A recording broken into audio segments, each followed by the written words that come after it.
So the casting process, I think what I'd like to say is, and especially how it pertains to independent filmmaking, because this was really helpful for us, is that we lucked out and were able to get a really great casting director to work on this movie, whose name is Bess Okay. Pfeiffer. And Bess has cast independent films and also like major stuff. Just worked on the second season of Severance, worked on the first season as well. Wow. So it really helped a movie like ours because I don't have any representation. No one on the movie had any kind of representation that was like gonna get us into the agency world of getting into the talent pool. And that can also be a mixed bag because like Right. reps just don't always have the interest of your movie in mind. It's not a knock, but I don't think it's an untrue statement.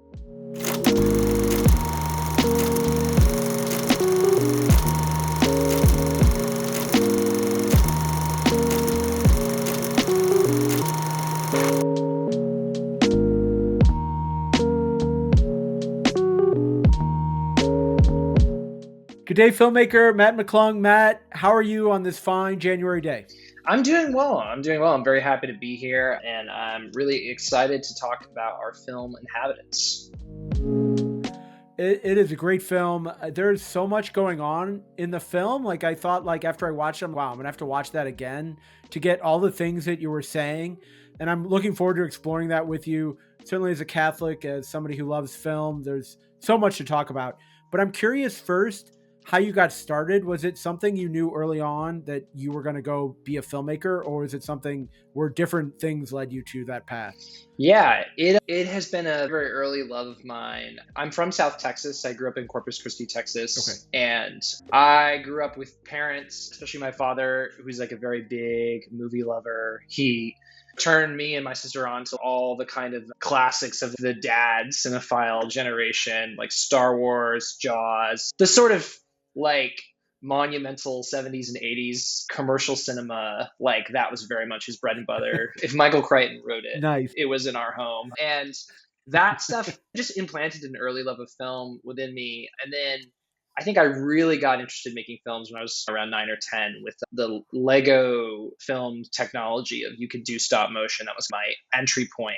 And With Legos? yeah, Wow. Legos, stop motioning each frame. So they would like in the classic, a little Lego character walks across the room sort of situation and figuring out how to do that. That's And so cool. yeah, it was great. And I think it was really fun. And the timing was just right with my dad was like he was very much of that kind of consumer generation of the home movie camera and then eventually later a computer with an editing software. And my introduction to those things was just by getting a hold of that technology and learning, yeah, how to put together like a sort of a basic primitive film. And Corpus Christi does at that time doesn't really didn't have a Hollywood kind of, and still to this day doesn't really have a huge Hollywood presence. Films occasionally would sort of film there, but there grew this when I was a teenager, like a really blossoming local art scene that had a local filmmaking competition that was like seven days of filmmaking, and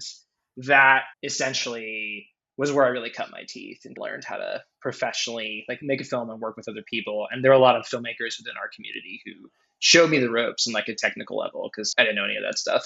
Yeah. That's a fantastic story. And then you went on to film school after that? Yeah. I went to film school in Los Angeles, and that's where I met Okay. like a lot of my collaborators and people I still work with to this day and sort of friend group. But it was very much like I lived in one place for 18 years in Corpus Christi, and I just did the thing of making movies with my friends there, and then moved to LA and did it there in LA.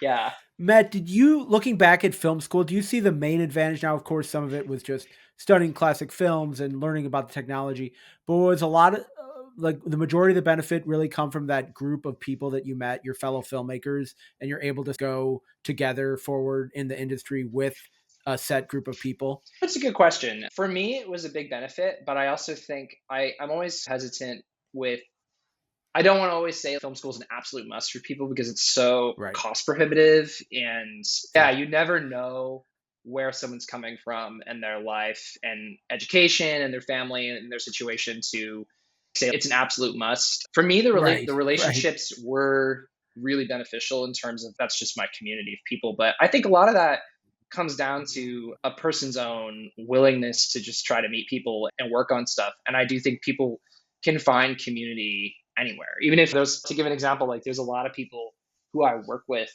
who I met through film school and were in the program I was in. But also there's just as many people who showed up on a Saturday and said, hey, I go to some other nearby college. I'm not in film, but I want to Right. wrangle cable. I want to hold a light. I want to be a sound person. And they are working in the industry now in a big way. So Right. I think it's more about the kind of spirit you bring to it. Yeah, and I wonder how many people, because I feel like just like all the top film schools and all the top film festivals are just this in this age of social media being like lionized in a way that like people I'm sure feel upset or disappointed if they don't get into it. And on one hand, of course, it is a step up to be a part of any of those. But more importantly, it seems like the more important thing is just like making your art and putting it out there and continuing to stay positive about it. And you can find ways to be seen, especially in this age, that were not available 20 years ago in terms of growing up in, say, Corpus Christi. Like a guy growing up in Corpus Christi now can conceivably be putting stuff on YouTube and get noticed and not have to go to Los Angeles or other places to get known and things like that. Yeah, that I think that's completely true. And it's something where I'll see films all the time on YouTube that have gotten the filmmakers some kind of Hollywood attention or even independent film. It's helped them get that leg up, and they haven't been stamped by any of the big festivals or places. And that's always exciting to me because, yeah, it sounds like you're the same where I don't like there just being one kind of set pipeline for something. Exactly. Yeah, it defeats the purpose of all the access to this technology. The hard part, I think, is there's a lot more competition because it's just you're competing for eyeballs. So, yeah. And globally now is that there's so much global competition. But Inhabitants is a film that certainly stands out. When I watched it, and it's so deep, you don't necessarily talk about a horror film in this capacity. Wow, look at the character development and the plotting, and you're like, wow, okay, horror film. So, how did that come about? Did you write it like knowing, okay, these are the themes I want to tackle, talking about religion and Catholicism and stones and all sorts of families and all sorts of things, and then groove it into horror? Or was it something that you all knew right away that it was going to be horror? Can you walk me through the process of creating Inhabitants and then describe what people, when they do watch it, I think it's going to be released in February, what they should expect to see? Yeah, I'll start with that so people have some context. It's coming out on most of the major digital platforms, I think all of them on February 14th, Valentine's Day. And Awesome. it'll be released on Amazon Prime. The iTunes pre-order link, which I'll put you in the show notes, is available now if people want to pre-order the film.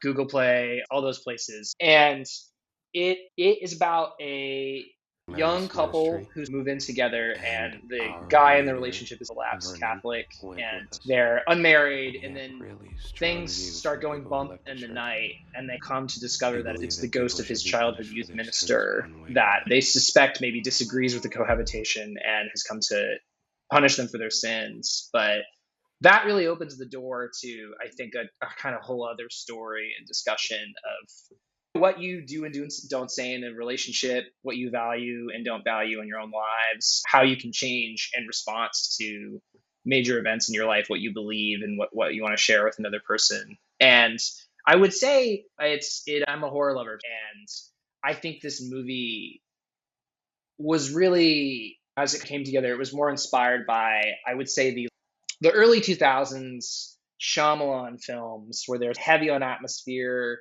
more kind of character driven, but a little more classical and old school than maybe some more of the more kind of recent, I would call like a trauma core films, which I do love. But I think Inhabitants is a bit of a throwback to, like, it's a haunted house movie and there's a character story and there's a haunted house movie, and those two things we try to intertwine the best we can. But if you're a horror lover, I think it's firmly in the atmospheric ghost story realm. And the way it came together, my earliest impression and like images of the project were there's some scenes in the movie where, our main character wakes up and her partner is sitting up in bed talking to someone in the dark she cannot see. It was those scenes that were the very first images of the film that sort of came to me and made me want to explore it further. And I think what I liked about it, and to answer your question, is that it weaved in both the atmospheric and the supernatural and something scary. And it also felt rooted in, like, I think a really familiar personal anxiety, which is just that you can, even someone you really know, be in a very sort of physically close, intimate situation with them, but there is just all this vulnerability of what I don't know about them, or what they're not telling me, or what they may not even know about themselves. And I think it was that stuff that kind of kicked the movie off and made me want to go down that road as a writer, because it just felt like it had a personal character driven component and a sort of an emotional mystery component of it, and also just the part of a movie that I enjoy, the something is there in the dark and my heart is pumping and I want to eat some popcorn while I watch it. Yeah, that was the initial basis for the whole thing. And it draws people in, Matt, right? That like that first scene when you're watching the film, you're expecting something bad to happen, but you let that suspense build and you're like, okay, what, nothing happens. So you're okay. You're watching a little bit more closely because you're like, all right, that's a little unexpected. And that must be part of the fun of the horror genre, is sort of being able to do things that sort of play with the viewer's mind of what's expected, what's not expected on the screen. Yeah, definitely. I agree with you. Yeah, it is. I think I love it because there's an element of audience participation that you're hoping to engage, no matter the kind of horror you do, Right. whether it's full Texas Chainsaw Massacre, very visceral, or it's super quiet, it's super dark, we're in a space we don't understand or recognize, but you feel like something is gonna like you're saying, something bad's gonna happen. I like that. I think it just makes me feel alive as a viewer, and I like roller coasters, and if you can get people to care about the characters and be invested in the personal dynamics, and at least make some of those scenes feel involving and funny and thoughtful, to where you're not just counting down the minutes until people die. I think that's a big plus. And I love those movies where you are counting down the minutes until people die. But yeah, a film takes so many years of your life. I wanted to pour a little bit more into it. Yeah. I love that, Matt. So horror is viewed as a gateway to feature filmmaking. As a genre, can you talk about its potential? We're seeing so many more complex films. Like the definition, the genre of horror has been expanded so much over the past 10 years. But I do feel like there are certain people that'll be like, oh, I'll never watch a horror film. So can you talk a little bit about the genre of horror and how you see it proceeding over the next few years, and then maybe sell someone, if somebody's listening, who's, man, I don't like horror, like sell them on the potential of a film like Inhabitants? Sure. Yeah. Yeah. I think I love horror, but I there's so many different types of horror and different, like, inlets and subcategories of it, that I would say, especially for a film like Inhabitants, if you are not a horror lover, if you're like, I can't handle any of it, I think there may be one or Right. two moments where you might close your eyes, but I would not classify the film as the a terrifying, the scariest. I would say there are moments that are in that territory, but it isn't the kind of film that is about showing you really horrific images in a shocking way all the Right. time. Those moments are definitely in there, and I think the potential for it to happen is in there. But I would say I think the movie is more accessible for people that do not like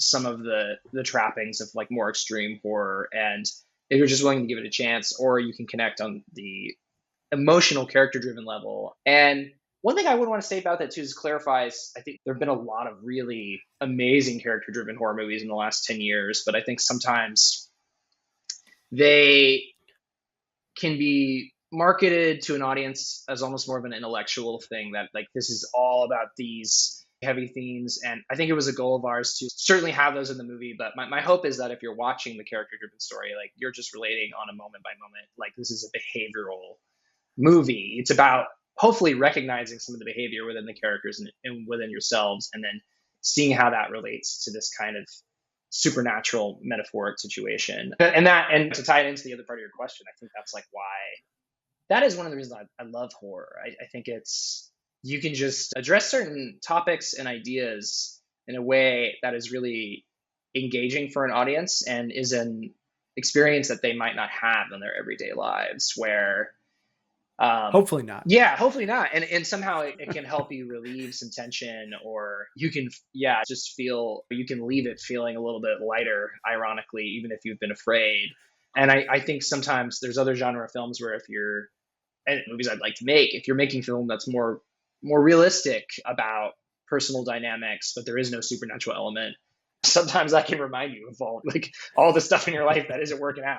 I think one of the reasons I like horror is there's something about it that makes me feel like a child still. Even if you can cram really adult ideas and concepts into it. There's something about it that makes me feel 10 years old and feels like I'm being scared around the campfire. And I think it's good to have some aspect of that in your life, especially as you get older. I love that. And I think one of the disconnects with horror fans is that the marketing of horror films, right? Is that I remember talking to Corey Deshawn last year, and he was talking about how some horror fans were disappointed in his film in the sense they were expecting the blood and guts and they were expecting things like that, and they didn't get it. So it feels like maybe it's not any fault of the filmmaker, but horror is like a hard films to market simply if it is portrayed as the blood and guts. It almost needs to be give the audience that so they don't have an idea of coming into that. So somebody comes into your film thinking that it's just going to be gore fest for 2 hours and it's not that, then they're like, wait a second. So that could be one of the challenges that horror films have in terms of just how do you market films and make sure that it's marketed to the correct demographic. Yeah, I think you're absolutely right. And it's something that, because horror on even like a larger scale, I think can, I knock on wood, like I don't want to jinx this as a movie lover, but horror Right. reliably makes money because they have a very like faithful group of people who go see all of them, even if they think this movie's terrible. Like sometimes horror heads will go and That's part of it. Yeah, yeah, exactly. but it's something where I think sometimes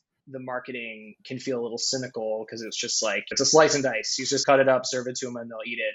And I think I've noticed, especially with horror fans, films that maybe are a little more slower paced or intellectual have to be sold a certain way. And I totally understand why. And I think there's other horror films that do a really good job of telling the audience this thing has an unusual tone and an unusual pace. And I've had a very good experience so far with our distributor Gravitas of getting the poster artwork and getting our trailer. And I can share those things with you as well. Things that I just feel are representative of the movie we've made. And I don't feel like, yeah, don't, it's not Saw, it's not The Hills Have Eyes. And I love those movies and would love to make one like that someday. But this is just where this particular idea and story fell in the horror. It's more the others, it's more the innocents, it's more the innkeepers, that kind of thing. Yeah. If you liked Love those, it. click on this. Yeah. Definitely. So one other really cool thing about this, I think it's well cast. And just when watching, you go to a stone store where she's getting a job, and it's whoa, Kevin Nealon, and that was a little bit surprising to me. And not speaking specifically about him, but it made me curious about the whole casting part of it. So this is your debut feature. You wrote the film, you directed the film. Can you talk a little bit about the casting portion of it and what can you tell an indie filmmaker who's maybe just starting that journey of filming their first feature, what that process was like and what you learned from it and maybe what kind of advice you could give somebody starting that process now? Yes, definitely. Yeah. So the casting process, I think what I'd like to say is, and especially how it pertains to independent filmmaking, because this was really helpful for us, is that we lucked out and were able to get a really great casting director to work on this movie, whose name is Bess Okay. Pfeiffer. And Bess has cast independent films and also like major stuff. Just worked on the second season of Severance, worked on the first season as well. Wow. So it really helped a movie like ours because I don't have any representation. No one on the movie had any kind of representation that was like gonna get us into the agency world of getting into the talent pool. And that, as I'm sure, can also be a mixed bag because like Right. reps just don't always have the interest of your movie in mind. It's not a knock, but I don't think it's an untrue statement. Nope, not And at all. when working with somebody like Bess, who has the expertise and the skills, but also just the relationships with these places, she was really able to go to bat for our film and get it in front of really talented actors and get people to submit, but also to be realistic with us as filmmakers about, don't bother trying to pursue this kind of a person because you might be let on for a while and this might waste a Right. bunch of time. And I would say that for independent filmmakers, like if you write a script that you feel is exciting and you really can engage a casting director and everything is in place with the financing with your film, like it's going to go, it's a great route to try to pursue because you're working with somebody that just has so much more familiarity and expertise in relationships in a world that you might not as the filmmaker and the writer director. And they're working for the movie. They want to tell the best story possible. Like a casting director is a storyteller. And besides just the normal process of relying on like Bess's expertise and taste and all the submissions coming in and the recommendations, there is just a completely practical aspect of this is helping to get this film made. And you can't guarantee something like that with a representative or even a named producer because it's just more disconnected. And so I would say it's something like worth thinking about for independent filmmakers as just a plan if you have a certain budget level and a certain script that's in place. And the only way that it came to our minds was like I heard another independent filmmaker talk about this method. So I was like, oh, that's interesting. And then it worked. So it's something of it is one path instead of trying to attach a mega name producer, which like if you can, that's great. But like I was really satisfied with that part of the process, and we got lucky too that Bess was even willing to take a chance on our film because Right. she's worked on some big stuff. So I feel very lucky.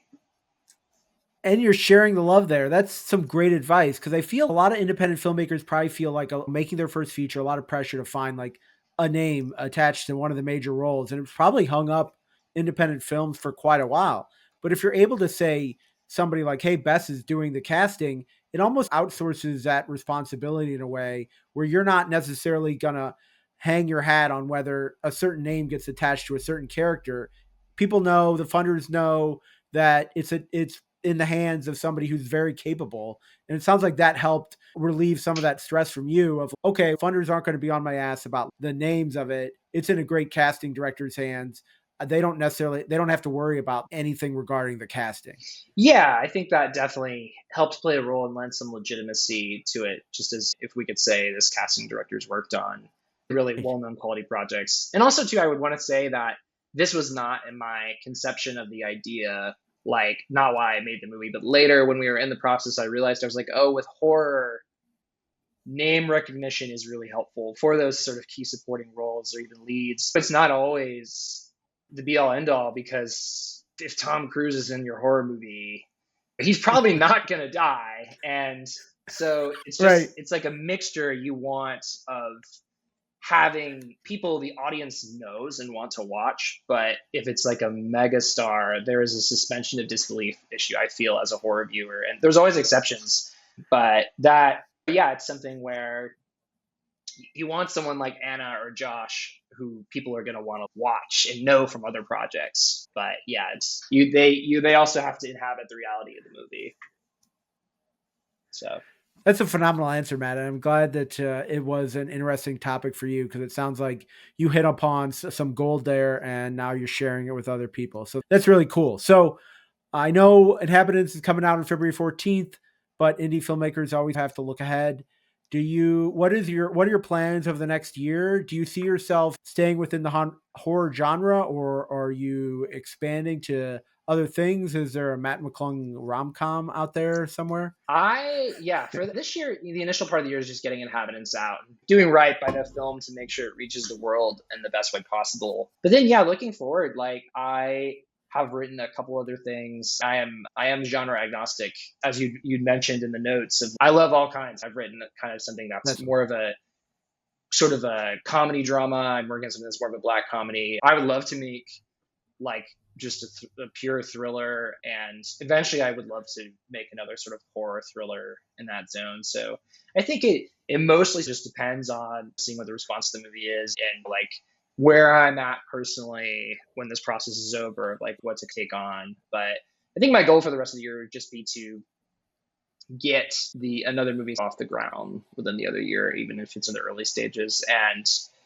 yeah, really make sure the script is solid. That's the advice I would give to people. Even with pursuing a casting director or anything, it's like work on your script, even if it seems like things are coming together faster, because there were so many situations on the movie where your plan just goes out the window and all that is left is the material and the actors. So it is like casting you want to cast the right people, because sometimes 4 hours becomes an hour, and you need people you trust. So I think that's my goal for this year, is to just develop something that I'm really proud of and excited about, and then see what happens. Love that. Matt, do you feel like directors may want to branch out more than what they do, but they're limited by funding? Do you think one of the challenges independent directors face is that when they go to look for funding a second time, that sort of like their reel and their things are seen in one particular genre, and then branching out from that genre, say that rom-com or whatever, is harder for that funder to imagine? And that's like the challenge of that second film, is like being able to show your versatility in a way that will help you out later on. Yeah, it's a great question. And honestly, I feel like maybe you talk more to filmmakers, you might even have heard this answer from other people than I have. I feel like I'm probably about to discover whether this is true or not. Exactly. Yeah. I was like, maybe I'll ask you this in a year. Yeah, but yeah, I'd be curious to hear your thoughts on it. But it's basically, I don't know. I think it depends on what you are taking out there and the scale of it, and the scale of the what's what that personal financier is looking for in that moment. Right. But my hope is that people are able to think non-linearly, and I think especially now with a younger generation, just the idea of pigeonholing anyone's, oh, they only do this one thing, they can't do this other thing. I know that has been a Hollywood thing for a long time, but I just feel like that's not how young people watch things. Right. Yeah, like it Right. feels like it's not 1960 anymore, where it's this person can't. People do TV, people do movies, people do web stuff. I feel like people do different genres, and I really hope that is not prohibitive for any filmmaker, because it's boring. Doing the same thing over and over. Yeah, you spend years of your life doing something, and then you just don't want to. And some people do. I understand some of my favorite filmmakers exclusively work in a certain genre because they have obsessions that they're, and I get it. There's things that Inhabitants I didn't totally get to do that I'm like, oh, if I made another horror movie, I would want to do that. But I also, I want to try other stuff. But we'll see. I don't know. Sometimes there's a practical reality to whatever you can get going. I like to work too. Exactly. That's the other thing. I like to be doing something. So shout out to Corey Sherman, who introduced me to your work. Corey's Big Boys. If you haven't seen it, go watch it. It's a phenomenal film. And I love this question for the reason that it introduces people to new audiences and new films. Because sometimes I think people don't necessarily talk about like things that they love that maybe other people haven't. I'll love asking you this here, Matt. So indie film podcast, love hyping other people's projects. It's how things get made and people get seen. So is there a film or filmmaker that you wish more people knew about? Good question. Yeah, there is a film coming out this year. It's called Bone Lake. It is for horror fans. It is made by a filmmaker named Mercedes Morgan, who is a friend of mine, who has made a few films within the horror space. And it premiered last year at Fantastic Fest. And I think got quite good reviews, and has people really liked it and connected with it. And I am not sure. I think it's coming out this year. I can probably give you more detailed information in the future. That's the hard part. But I would just say, if you are a fan of the kind of erotic thriller genre, keep your eyes peeled for Bone Lake. It'll probably show up at some point within the next year or so, because I've seen it, and it fulfills all of the sort of tenets of that genre and more in a really fun, satisfying, and smart way. And I feel like and I could just even tell from seeing the reviews from Fantastic Fest, people are getting this. So that's probably the shout out I like to do within the kind of my film world that I'm excited about. Love it. Matt McClung, the film is Inhabitants. It comes out on February 14th, available on all digital platforms. Be an interesting date movie. I think it would maybe not a first date, but maybe a second and not probably about ready to propose, but maybe a second, third, fourth type of date. Be able to talk like where your relationship, like it's a very good like barometer of where your relationship is at. Probably after you watch that film, be like, oh, so. Have you talked with any like couples that have watched it and have been like, we had to reevaluate our relationship after watching your film? I've heard a couple remarks along those lines or some sort of discussion within a relationship being referred to the movie, and I'm hesitant to get too specific. But Okay. yeah, I'm touched. I'm delighted. That would be my ideal. If it can shake the foundations of some new relationships, that's all I can ask for. Because it could go either way. It could be like, man, I'm with you forever, honey. Or it could be like, Eh. we broke up because we saw Inhabitants. We decided I'm not going to go there. Yeah, I'm not cut out for whatever's coming. Yeah, I hope so. I can hope. We'll see. I think it's a great date movie, though. That's my ideal way. It's raining. You've made some popcorn. Maybe you're with your significant other or whatever, and you want to watch something spooky, and you watch this, and then you end up having a really serious conversation about your own relationship that you didn't plan to have. That would be my ideal night for this film. Love it. Matt McClung, thanks for joining me on the podcast. Thank you. Thank you so much. I love the show, and I love what you're doing it and the whole kind of methodology behind it. So I'm very excited, and it's been my pleasure.